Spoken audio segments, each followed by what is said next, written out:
Hello नमस्कार सम्पूर्ण साथीहरु आज पनि तपाईहरुमा छ मेरो युट्युब च्यानलबाट उपस्थित भइसकेको छु। साथीहरु यो च्यानलबाट मैले तपाईहरुलाई हरेक किसिमको भिडियोहरु चाहिँ प्रोवाइड गर्ने गर्दछु। स्पेशली युट्युब सम्बन्धित भिडियो साथै आवश्यकता अनुसारको हरेक भिडियो चाहिँ मैले तपाईहरुलाई यही च्यानलबाट दिइरहेको छु। साथीहरु आज पनि तपाईहरुमा चाहिँ एउटा भिडियो लिएर आएको छु। भिडियो केको लागि भन्ने कुरा पक्कै पनि तपाईहरुले थम्बनेल हेरेर थाहा पाइसक्नु भएको छ। वेल साथीहरु केही दिन यता मैले तपाईहरुलाई मेरो च्यानलबाट टिकटक सम्बन्धित भिडियो पनि दिइरहेको छु। साथीहरु आज पनि तपाईहरुमा चाहिँ एउटा भिडियो लिएर आएको छु जुन चाहिँ टिकटक सम्बन्धित रहनेछ। साथीहरु थम्बनेलमा मैले अलरेडी दिइसकेको छु। बिना VPN बिना DNS नेपालमा चाहिँ टिकटक मजाले चल्दो रहेछ भन्ने कुरा चाहिँ मैले तपाईहरुलाई चाहिँ थम्बनेलमा अलरेडी दिइसकेको छु। अब बिना DNS बिना VPN चाहिँ हामीले चाहिँ नेपालबाट टिकटक कसरी चलाउन सकिन्छ भन्ने कुरा चाहिँ म तपाईहरुलाई चाहिँ यहाँनेर सिकाउने छु। यो चाहिँ एकदमै रियालिटी हो। बिना VPN बिना DNS म तपाईहरुलाई चाहिँ आज नेपालबाटै सजिलैसँग तपाईको आईडी चाहिँ चलाएर देखाउने छु। अब कसरी चाहिँ हामीले चलाउने भन्ने कुरा म तपाईहरुलाई A to Z सिकाउने छु। साथीहरु त्यो भन्दा पहिले मैले तपाईहरुलाई जहिले पनि भन्ने गर्छु यदि मेरो च्यानलमा तपाईहरु नयाँ हुनुहुन्छ भने कृपया मेरो च्यानललाई एक सब्स्क्राइब गर्न नभुल्नु होला। साथै नजिकको बेल आइकन दबाउनु होला ताकि मैले यस्तै नयाँ भिडियो अपलोड गरेसँगै सबैभन्दा पहिला तपाईहरु समक्ष पुग्नेछ। भन्दै साथीहरु लागौं आजको मुख्य विषयवस्तुतिर है त। वेल साथीहरु सिम्पली तपाईहरु अब आफ्नो मोबाइल स्क्रिनमा आउनु होला। मोबाइल स्क्रिनमा आइसकेपछि मैले तपाईहरुलाई चाहिँ यहाँनेर मेरो डनबाट टिकटक पहिला चलाएर देखाउँछु। जस्तै कि तपाईहरुलाई थाहै छ मेरो टिकटक चाहिँ नेपालको आईडी छ। सो मेरो टिकटक चाहिँ चल्दैन बिना VPN। तपाईहरुलाई थाहै छ मैले पहिला भिडियो बनाएको छु। यदि तपाईहरुले हेर्नु भएको छ भने मेरो आईडी पनि बिना VPN चाहिँ चल्दैन है। अब त्यसको लागि मैले सिम्पली तपाईहरुको छेउमा नर्मल मेरो टिकटक चाहिँ क्लिक गरेर देखाउँछु। अब कस्तो हुन्छ। अब यहाँ चाहिँ मैले टिकटक क्लिक गर्दैछु है साथीहरु।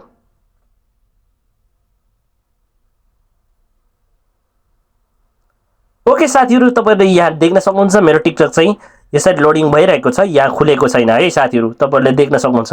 म यसलाई चाहिँ केही समय रिफ्रेश गर्छु। फेरि रिफ्रेश गरौँ।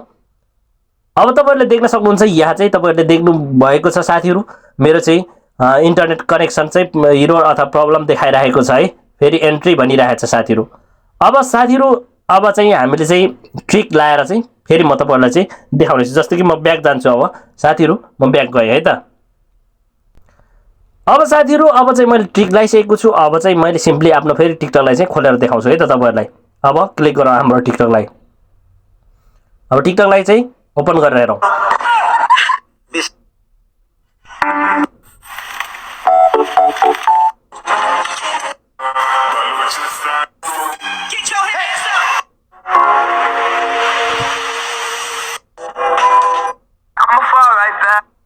वेल साथीहरु तपाईहरुले देखिसक्नुभयो मैले ट्रिक लगाएपछि टिकटक सजिलैसँग चलिसकेको छ।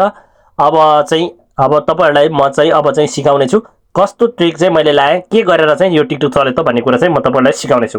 अब त्यसको लागि सिम्पली तपाईहरु आफ्नो प्ले स्टोरमा जानुस्। प्ले स्टोरमा गइसकेपछि तपाईहरुले चाहिँ यहाँनेर चाहिँ वाप भनेर लेख्नुस्। वाप एप भनेर लेख्नेबित्तिकै तपाईहरुले चाहिँ 1.1.1 चारवटा डट त्यसपछि चारवटा 1 देख्नुहुन्छ। सिम्पली यसलाई तपाईले चाहिँ इन्स्टल गर्नुपर्ने हुन्छ। फेरि तपाईले यो देख्नेबित्तिकै फेरि VPN सिकाए भन्ने कुरा चाहिँ तपाईले चाहिँ फेरि सोच्नुहुन्छ।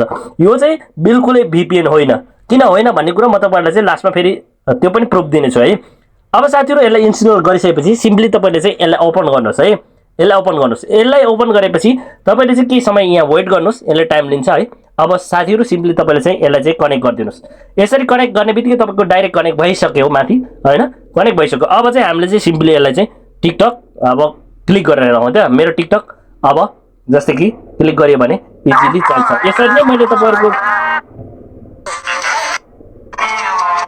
साथीहरु मैले तपाईहरुमा चाहिँ यसरी नै चाहिँ मेरो जुन वाप एपलाई चाहिँ कनेक्ट गरेर चाहिँ टिकटक चलाएको थिए। यही ट्रिक लगाएको थिए। अब तपाईहरु पनि यसरी चाहिँ कनेक्ट गरेर चाहिँ तपाईले चाहिँ सजिलैसँग अब टिकटक चलाउन सक्नुहुन्छ। यो चाहिँ एकदमै VPN होइन। अब म तपाईहरुलाई यहाँ देखाउँदै छु यो चाहिँ किन VPN होइन भन्ने कुरा चाहिँ है त साथीहरु। अब साथीहरु यसरी वाप एप चलाउनु भन्दा अगाडि चाहिँ यो कनेक्ट गरेर टिकटक चलाउनु भन्दा अगाडि चाहिँ मैले पहिला चाहिँ वाप एप चाहिँ यसरी सर्च गरेको छु किनकि तपाईहरुलाई चाहिँ प्रुफ दिनको लागि चाहिँ आखिर वाप एप चाहिँ VPN हो कि होइन भन्ने कुरा चाहिँ मैले चाहिँ रिसर्च गरे। त्यसपछि मात्रै यो भिडियो बनाएको हो। जस्तै कि मैले चाहिँ अब के गरे भन्ने कुरा चाहिँ यहाँ तपाईहरु हेर्नु होला। त्यसपछि साथीहरु म चाहिँ सिम्पली आफ्नो गुगलमा गएर चाहिँ मैले चाहिँ सर्च गरेको थिएँ व्हाट इज द वाप एप VPN अर नट भनेर चाहिँ। त्यसपछि मैले चाहिँ यसलाई चाहिँ सिम्पली कपी गरेर यहाँ ट्रान्सलेट इन्टु नेपाली भनेर चाहिँ मैले यहाँ पेस्ट गरिदिएको थिएँ। सिम्पली अब चाहिँ यहाँनेर तपाईहरुले चाहिँ हेर्न सक्नुहुन्छ वाप एप चाहिँ आखिर VPN हो कि हैन भन्ने कुरा चाहिँ नेपालीमा यहाँ प्रत्यक्ष रूपमा चाहिँ देखाइराखेको छ। साथीहरु तपाईहरुले चाहिँ यदि विश्वास लाग्दैन भने यसलाई चाहिँ पज गरेर तपाईहरुले पढ्न सक्नुहुन्छ। वेल साथीहरु ढुक्कले चलाउन सक्नुहुन्छ। तपाईहरुले चाहिँ वेब चाहिँ कुनै पनि VPN होइन भन्ने कुरा चाहिँ यहाँबाट तपाईले चाहिँ प्रत्यक्ष रूपमा बुझ्न सक्नुहुन्छ। साथीहरु भन्दै आजको भिडियोबाट बिदा हुन चाहन्छु। Bye bye, take care.